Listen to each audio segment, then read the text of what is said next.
My name is Maya Torres. I'm 30 years old, and on the afternoon I crossed the stage to receive my doctoral hood after 7 years of night classes, clinical rotations, and $60,000 in student loans. The seats I had reserved for my family were empty, not late, not stuck in traffic.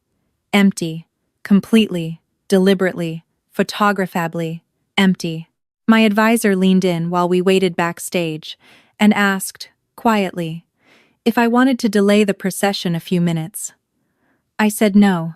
ER nurses function on autopilot. So do physical therapists who've learned to keep smiling through pain. I adjusted my regalia, took a breath, and walked out into the lights alone. The week before my hooding ceremony, my father had called me from what I thought was his office. I could hear papers shuffling, the faint sound of ESPN in the background. He runs a mid-sized marketing and branding agency in Phoenix Torres Creative Group, specializing in what he calls authentic storytelling for mission-driven businesses. His LinkedIn bio says, "Values aren't something you post. They're something you live." He has 42,000 followers and posts about integrity 3 times a week. I used to find that inspiring. I know better now. On that call, his voice was careful in the way it always got when he was about to deliver news wrapped in logic. "Maya, I need you to be flexible this weekend." I told him graduation was Friday afternoon. 4 hours start to finish. I had already sent him the schedule twice and pinned the parking information in our family group chat. He said he knew. And then he said, "But your brother needs us right now more than you need us at a ceremony." I sat down. My brother Connor is 27 and the kind of person rooms rearrange themselves around. He has our dad's jawline and our mom's laugh, and he has spent the better part of his adult life being handed soft landings by people who adore him. He dropped out of business school at 22, moved back home, started 3 ventures that went nowhere, and last year launched what he called a premium lifestyle brand called Vault. Curated goods, limited drops, the kind of thing that photographs beautifully and generates revenue slowly if at all. My father had been quietly funding it for 18 months. Connor had apparently lined up a pop-up market partnership in Kyoto, Japan. A chance to debut Vault at an international lifestyle expo.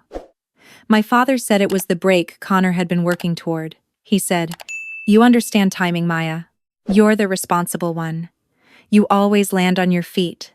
I had heard some version of that sentence my entire life. He said they'd already bought the tickets. Business class for him and my mother. Economy for Connor because, as he put it, we're investing in the brand, not the seat. They were leaving Thursday night, the evening before my graduation. My mother, bless her, had texted me 40 minutes earlier. "Sweetheart, we'll watch the live stream. So proud of you." I stared at the phone for a long time after I hung up. Do you have someone in your life who knows exactly how to make you feel like the unreasonable one for wanting something reasonable? Someone who packages abandonment as a compliment? "You're so strong. You don't need this," so neatly that you almost thank them for it? Tell me where you're watching from, and whether any part of this already sounds familiar.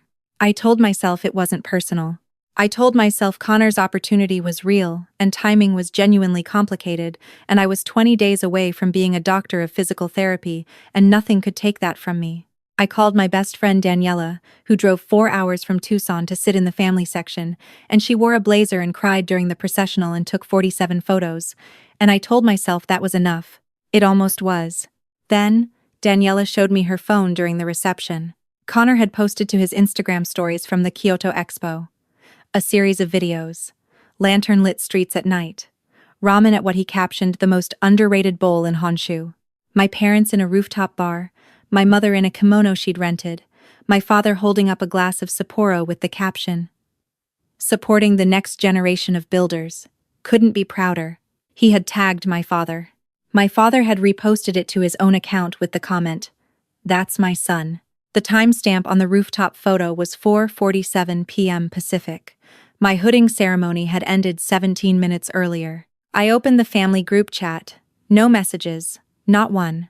I went back to the reception, found my department chair, took a photo holding my diploma, and smiled until my face hurt. That night in my apartment, alone, I did the thing I always do when I need to process something I can't afford to feel in real time. I made a list. Not of grievances, I'm a physical therapist. I believe in function over drama, but of facts, dates, times, screenshots, receipts, literal and otherwise. It would take me 4 more months to understand why that list mattered. If you watched your family toast your sibling's lifestyle brand while you walked across a stage alone, would you say something right away? Or would you wait? I'm genuinely asking, because I thought about both options for a long time. I didn't say much. I sent a single message to the family group chat the next morning. Graduated. Dr. Maya Torres now. Would have loved to have you there. My mother responded with 17 heart emojis and a voice memo of herself crying. My father sent a thumbs up and then, 4 hours later, a photo of a breakfast spread in Kyoto with the caption, "Celebrating you from afar, Mija." Connor sent, "Dr. Maya. So proud of you, babe. We're gonna celebrate when we're back." They came back. We had dinner at a restaurant my father chose. He picked up the check, ordered a bottle of wine, and gave a toast about how proud he was to have raised 2 driven, passionate, independent kids. He made eye contact with me when he said independent. He looked sincere. He always looks sincere. I raised my glass. I smiled. I added the dinner to my list. 3 weeks after that dinner, I got a letter from my loan servicer. This was not a surprise. I had taken out a specific private loan during my last 2 years of graduate school, and my father had co-signed it with the verbal agreement, confirmed twice in text, that he would contribute $22,000 toward the payoff once I graduated and started working. It was not a gift. It was a plan we'd made together over a year before, documented in a thread that still sat unread in my screenshots folder. The letter informed me that a large payment had recently been made against a separate account under my father's name, a business line of credit, and that as a result, his available co-signer credit was temporarily flagged. I didn't fully understand the mechanics, but when I called the loan company, the representative explained carefully that it appeared the discretionary funds my father had indicated would go toward the private loan had instead been used to pay down a recent business expense. I asked when the expense was dated.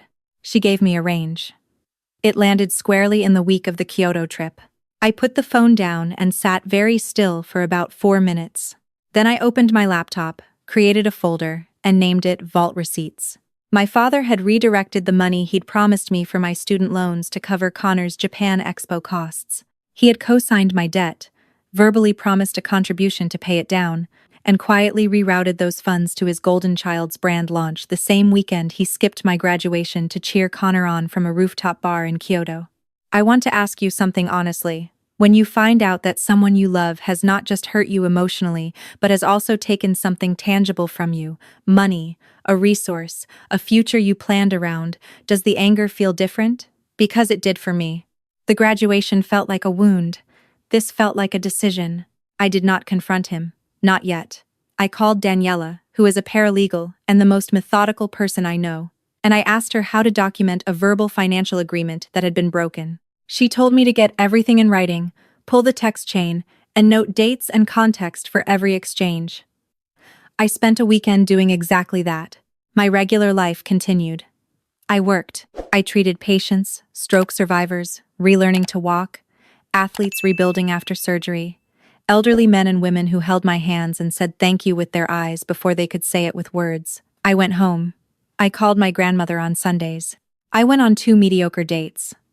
I started a sourdough starter and killed it within 10 days. And then, on a Wednesday night in November, 4 months after my graduation, my phone lit up with a video call from my mother. She was using the ring light. That's always a sign. "Mija," she said, too bright, the way she gets when she's the delivery person for news she knows might not land well. "Your dad and Connor and I wanted to share something with you together." The camera panned to our living room. My father was on the couch in his Torres Creative Group polo. Connor was next to him, and beside Connor was a woman I had met exactly twice, his girlfriend Priya, 25, beautiful, with a warm smile and a ring on her left hand that caught the light like a small, controlled fire. Connor grabbed Priya's hand. "We're engaged," he said, with that grin that makes strangers trust him immediately. I said congratulations and meant it for Priya's sake. She seemed genuinely lovely.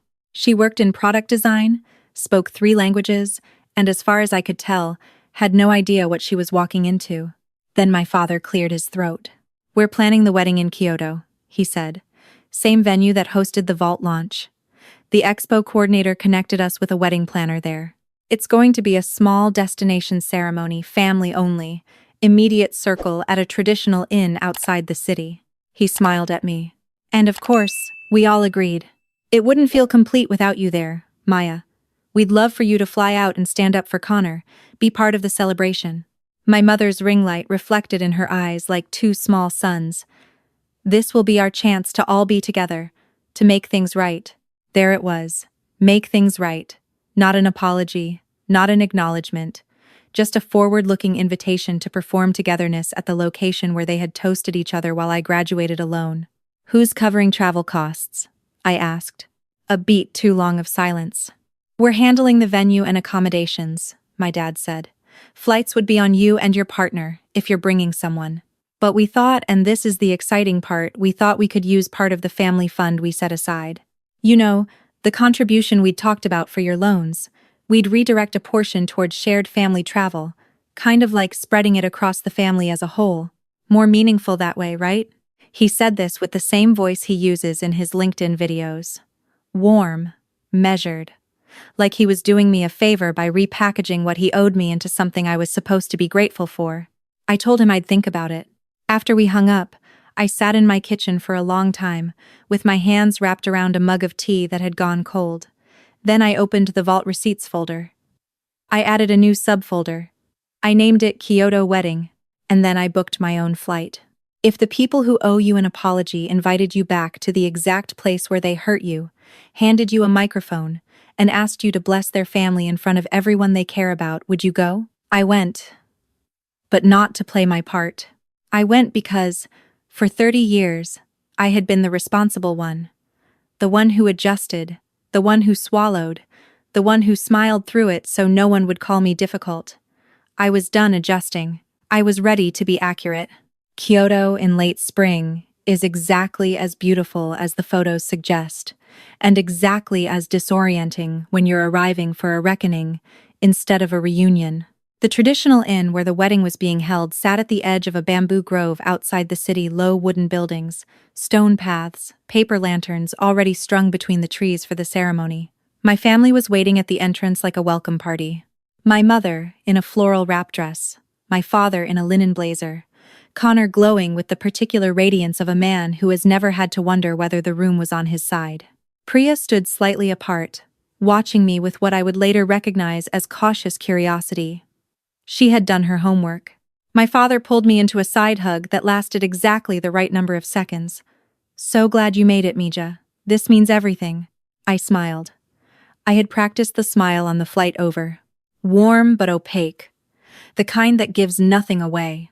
The day before the ceremony, while Connor and Priya did their tea ceremony walkthrough, and my parents were shown to their suite, a traditional room with a garden view that cost more per night than my monthly student loan payment, I found a quiet corner of the inn's courtyard and opened my laptop.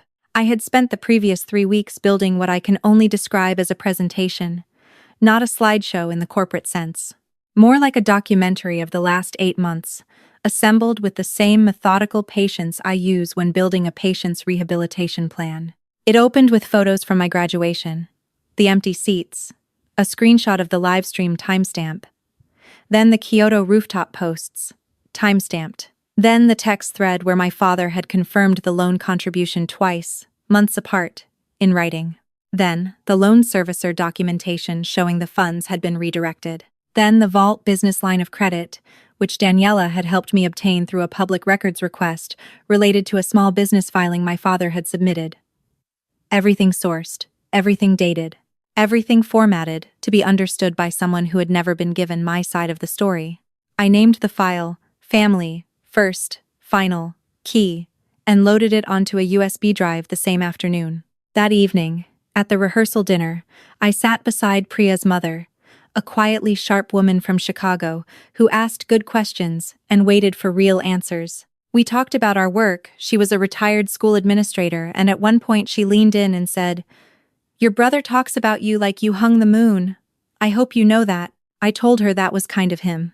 I watched Connor across the table, holding Priya's hand, laughing at something my father said, absorbing every beam of attention in the room with the effortless ease of someone who had never once had to fight for it. I did not hate him. I want to be clear about that. I had spent a long time trying to locate hatred for him and couldn't find it.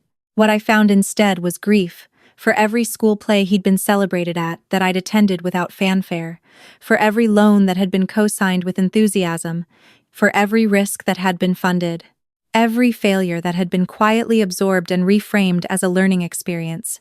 He had been handed a floor. I had been handed the expectation that I didn't need one. That is not Connor's fault. It is a choice my parents made, repeatedly, over decades. And the next morning, in front of everyone who mattered to them, I was going to name it. The ceremony was short and genuine. Connor cried when he saw Priya at the end of the stone path, which surprised me and softened something behind my ribs for a moment. The officiant said things about partnership and presence, and choosing each other through difficulty. Priya's vows were specific and funny and made the whole garden laugh. For about 12 minutes, I let myself just be there. Just a sister at her brother's wedding, breathing in the smell of bamboo and incense and early summer. Then we moved to the reception pavilion, a wooden hall with sliding paper doors open to the garden, lanterns reflected in a small pond outside. Priya's family and friends occupied one side. My family's side, our parents, a handful of my dad's closest colleagues and clients, 2 family friends who had known us since childhood, occupied the other. Smaller than I'd expected, more intimate than I'd feared. There was nowhere to hide and nowhere for the truth to dissipate into a crowd. Dinner wound down. The sake circulated. My mother floated past and touched my arm. "You're up right after the toast. Keep it warm, okay? Today is a happy day." I told her I was going to speak from the heart. The MC, one of Connor's college friends, introduced me as the big sister, the doctor, the woman Connor says kept him grounded. There was applause. Connor looked at me from the sweetheart table with that open, unguarded smile that has always made it hard to stay angry at him for long. I stood up. I walked to the center of the room. I had a microphone in one hand and the USB drive in my other pocket, but I had already handed it to the IN's AV coordinator that morning. She had been warm, professional, and had confirmed twice that she could display slides on the screen behind the head table at my signal. I looked out at the room, my father in his linen blazer, my mother with her glass halfway raised, Priya's parents watching me with open, generous faces. Dylan's sorry. Connor's friends leaning back in their chairs with the relaxed confidence of people who expected to hear something sentimental. I took a breath. Hi, everyone. For those of you I haven't met, I'm Maya. I'm 30 years old. I'm a doctor of physical therapy, and I'm Connor's older sister. I've been waiting a long time for a room this quiet. A few people laughed. Connor tilted his head slightly.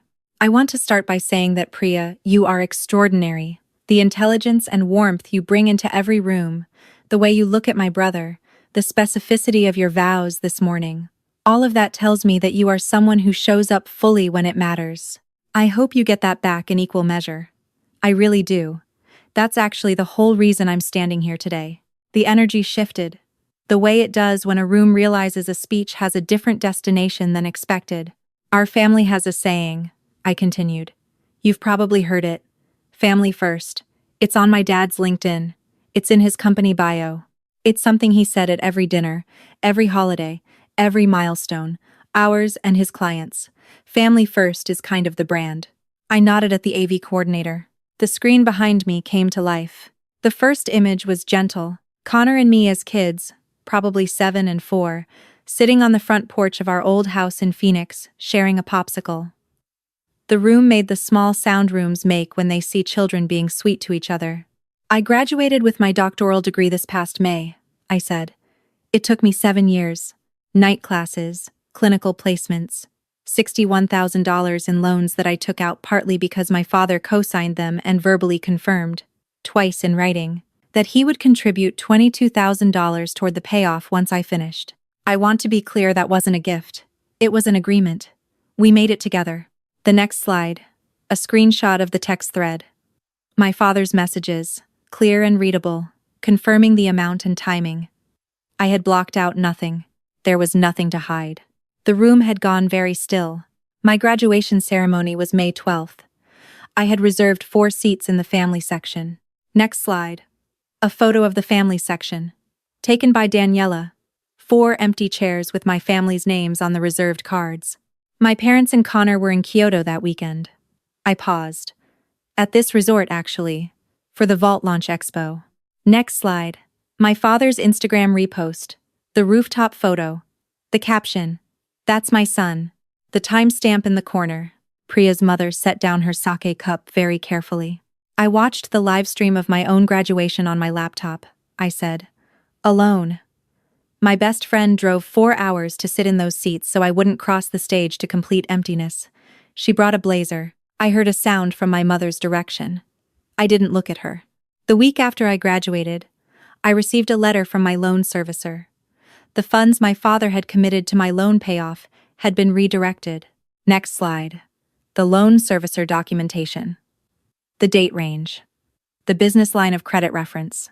Those $22,000 went to cover costs for the Kyoto trip, for the same expo that was happening while I walked across a stage alone. My father used the money he had promised me to fund the trip he chose instead of my graduation. The room was a held breath. My father stood up. His voice was low and controlled, the voice he uses when he wants to appear measured while being furious. Maya, this is not the place. I looked at him. For the first time in 30 years, I didn't look away. You made it the place, I said quietly. You handed me the microphone. You put me in front of everyone you respect and asked me to bless this family. I'm blessing it with the truth. You're embarrassing us, he said. The mask was slipping. I could see it. I'm describing us, I said. There's a difference. Connor had gone completely still. He was looking at the screen and then at my father, and then back at the screen. And the open, easy smile had closed into something I had never seen on his face before. Something that looked like calculation, and something that looked like the beginning of understanding. Connor, I said, and my voice came out softer than I expected. You are my brother, and I love you. What I'm about to say is not an attack on you, but Priya deserves to know what she's joining. You both do. I turned to Priya. The pattern in this family is consistent. The person who needs things gets told they're strong enough not to. The person who is charming and visible gets resourced. The person who adjusts gets counted on to keep adjusting. You made extraordinary vows this morning. You promised to show up. I hope you hold everyone in this family, including Connor, to that standard, because it is not a standard that has been consistently applied. Next slide. The split screen I had saved for last. On the left, a clip from one of my father's client testimonial videos.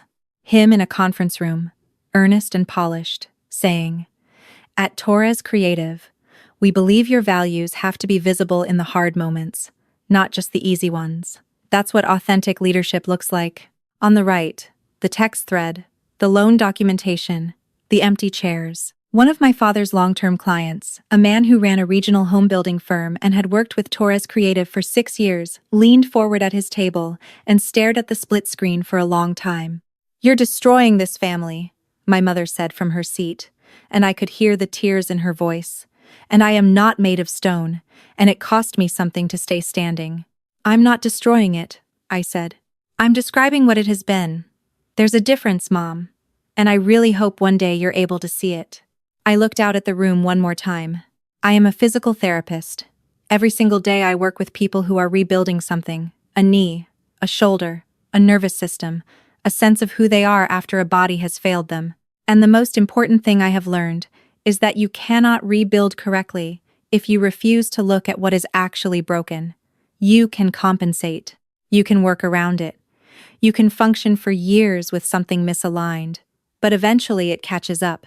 I spent 30 years compensating. I was the responsible one, the one who didn't need the ceremony, the one who would understand, the one who could handle the adjustment. I reached into my pocket. I set the USB drive on the table beside the microphone. I'm not handling the adjustment anymore. I handed the microphone back.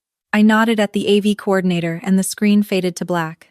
I walked off the floor. Priya's mother met my eyes as I passed her table. She did not say anything. She nodded once. Slowly, with a gravity that I understood. Ethan, I mean, My partner, Marcus, who had flown out with me and spent the entire dinner quietly holding my hand under the table, was standing near the garden doors. He had the look of a man who is deeply proud and deeply aware that this is not the moment to say so. He handed me a glass of water. We walked out into the evening air. In the garden, the lanterns swayed in a breeze that smelled like cedar and rain. "How do you feel?" he asked. I considered it honestly, like I just set down something I didn't realize I was carrying. "How long have you been carrying it?" 30 years, I said, give or take. Inside, the fallout spread with the quiet speed of a fire that has found dry wood. Within the hour, Connor had pulled my father into a side room. I learned later from Priya, who texted me 2 days after we landed back in Phoenix, that he had asked, plainly and directly, whether the story I had told was accurate. My father had said it was more complicated than I had made it sound. Connor had asked him to uncomplicate it. My father had not been able to. The client who had stared at the split screen followed up with Tora's creative group the following week. He did not pull his account immediately, but he requested a meeting, and according to mutual acquaintances, the conversation was not warm. 2 others sent politely distant emails. The online reputation that my father had spent years curating with testimonials and authenticity content absorbed a quiet but significant dent. My parents called every day for the first 2 weeks after we got back. Then every other day. Then once a week. The calls were long and circular apologies braided with accusations. Sorrow wrapped around the word overreaction, like the whole thing was a misunderstanding of emphasis rather than a pattern of choices. I listened to the first few. I responded to some. I said, clearly and without cruelty, I am not available for a relationship in which I am expected to accept less and perform gratitude for it. I love you. I am not currently available to you. That might change. It has not changed yet. My brother called once. The call was short and strange and real, in a way our conversations have not been in a long time. He said he had looked up the loan records himself. He said he didn't know. I believe him. He said he was sorry. I told him that meant something. I told him what it would mean in practice was showing up differently. Not to me specifically, but to the patterns in general. He said he was thinking about it. That is all I can ask. The $22,000 is a legal question. I am still navigating with Daniela's help. I am not optimistic, but I am documented, and documentation is its own kind of power. What I have instead of that money is something harder to quantify.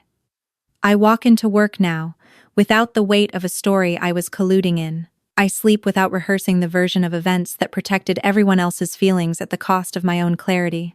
I have a partner who held my hand under a table in Kyoto and handed me water on the other side of the hardest thing I've ever said, and that is worth more than a night in an overwater villa. Priya texted me 3 weeks after the wedding. She said she had done a lot of thinking. She said she was going to couples therapy with Connor starting the following month. She said she appreciated what I did, even though she was still processing it. She said one more thing, which I will keep between us. People will say I ruined a wedding, maybe. But I have been a physical therapist long enough to know that you cannot protect a structure that is already failing by refusing to name what is wrong. You can hold it up temporarily. You can brace it. You can keep compensating until the compensation itself becomes the injury. Eventually, if you want something that actually holds, you have to be honest about the fracture. I am done bracing. If you have been called the responsible one your whole life, if you have been told that your strength means you need less, that your adjustments mean you are fine, that your swallowed hurt means there is no hurt, I want you to hear this directly. Your needs are not smaller because you are capable. Your milestones are not less meaningful because you reached them without fanfare. The fact that you can function alone does not mean that being left alone is acceptable. You are allowed to say this is not okay to the people who love you most, especially to them, because love without accountability is just attachment with better PR. I didn't get the graduation celebration I pictured.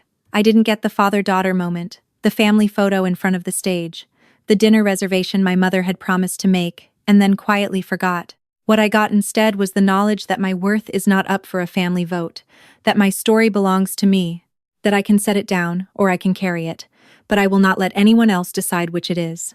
So, here is my question for you. Wherever you are watching from, whatever time it is, Whatever version of this story you are living, is there something you have been bracing? Something you keep compensating for because naming it feels like the thing that would break it when really, the break happened a long time ago? Tell me where you're watching from. Tell me if any part of this felt familiar. Because somewhere out in the comments, someone else is sitting in an empty row, and they need to know they are not alone in it.